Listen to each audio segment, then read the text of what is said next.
வாழ்க வளமுடன். தமிழே உயிர். இந்த ஒலி அலைவரிசைக்கு பதிவு செய்து பார்த்து கொண்டிருக்க உங்கள் அனைவருக்கும் வணக்கம். இன்றைய பதிவில் நாம் பார்க்க போகிறது குழந்தைகள் அனைவரும் விரும்பி சாப்பிடக்கூடிய உருளைக்கிழங்கும் காலிஃப்ளவரும் சேர்த்து பொரியல் பண்ண போகிறோம். காலிஃப்ளவர் நான் இப்படி குட்டி குட்டியாக கட் பண்ணி எடுத்திருக்கேன் பாருங்கள். குழந்தைகளுக்கு ரொம்ப விருப்பமானது, அதுவும் கூட உருளைக்கிழங்கும் ரொம்ப பிரியமாக சாப்பிடக்கூடிய உணவு. இது ரொம்ப சீக்கிரமாக வெந்துடும், சுலபமாக நம்ம பண்ணி எடுத்துடலாம். அதுக்கு தேவையான பொருட்கள், ஒரு 4 உருளைக்கிழங்கு நான் குட்டி குட்டியாக கட் பண்ணி எடுத்திருக்கேன். காலிஃப்ளவரை நான் கொஞ்சம் சுத்தம் பண்ணி கொஞ்சம் சுடு நீரில் போட்டு 1 நிமிஷம் இருந்தால் போதும். அதுக்குள்ளே ஏதாவது குட்டி குட்டி பூச்சிகள் இருக்க வாய்ப்பு இருக்குது. ஆனால் இப்போ நான் செஞ்சதில் எதுவுமே இல்லை, இருந்தாலும் நான் அதை கழுவி சுத்தம் பண்ணி எடுத்துட்டேன். அதுக்காக ஒரு பெரிய வெங்காயம் எடுத்திருக்கேன், சிறிதளவு கருவேப்பிலை, அதுக்கு ஒரு பெரிய தக்காளி எடுத்திருக்கேன். தாளிக்கிறதுக்கு தேவையான எண்ணெய், மஞ்சத்தூள் எடுத்திருக்கேன், உப்பு எடுத்திருக்கேன் தேவைக்கு. அடுத்தது குழம்பு மிளகாய்த்தூள் கொஞ்சம். எண்ணெய் தாளிக்கிறதுக்கு கடுகு, உளுந்து, கலவை.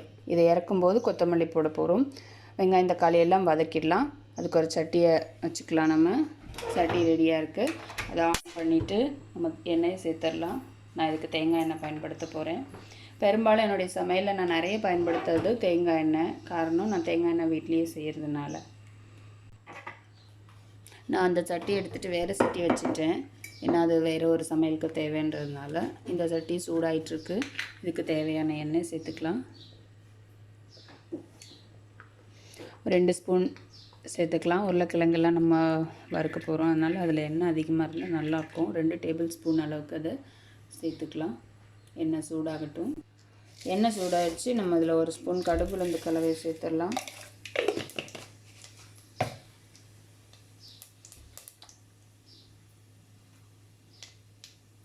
கடுகு பொரிஞ்சிருக்கு. நம்ம வெங்காயம், கருவேப்பிலை எல்லாம் சேர்த்துக்கலாம்.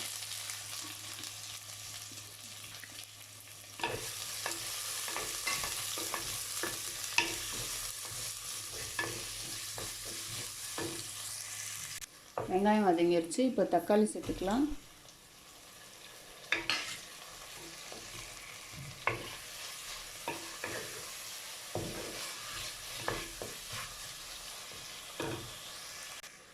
வெங்காயம் தக்காளி நல்லா வதங்கிடுச்சு. இந்த நேரத்தில் நாம் உருளைக்கிழங்கு சேர்த்துக்கலாம். தேவைப்பட்டால் கொஞ்சம் பூண்டு கூட சேர்த்துக்கலாம். நான் பூண்டு சேர்க்கலை, இன்னும் உருளைக்கிழங்குல கொஞ்சம் வாய்வு இருக்கிறதுனால இஞ்சி பூண்டு கூட சேர்க்கலாம். இப்போ இஞ்சி பூண்டு சேர்க்காமல தான் பண்ணிகிட்ருக்கேன். உருளைக்கிழங்கு கொஞ்சம் உப்பு சேர்க்கலாம். உப்பு சேர்க்கும்போது காய்கறிகள் கொஞ்சம் சீக்கிரம் வதங்கும். நான் இப்போது பாதி உப்பு தான் சேர்க்குறேன், மீதி காலிஃப்ளவர் சேர்த்ததுக்கப்புறம் சேர்த்துக்கலாம்.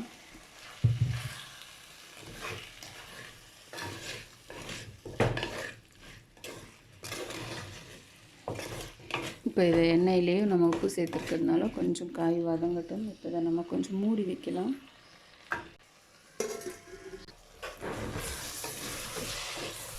காய் கொஞ்சம் வெந்துக்கிட்டே இருக்கு, இன்னும் கொஞ்சம் வேகட்டும். இப்போ அடிப்பிடிச்சிடாமல் நம்ம கொஞ்சம் கிளறி விட்டுடலாம். கொஞ்சம் மஞ்சத்தூள் சேர்த்துக்கலாம். அது 1 ஸ்பூன் சேர்த்துக்கோங்க. உருளைக்கிழங்கு நல்லா பாதி வெந்துடட்டும், ஏன்னா காலிஃப்ளவர் சேர்த்தோன்னா ரொம்ப குழஞ்சிரும். அதனால் இதில் ஒரு பாதி வெந்ததுக்கப்புறமா நம்ம காலிஃப்ளவர் சேர்க்கலாம்.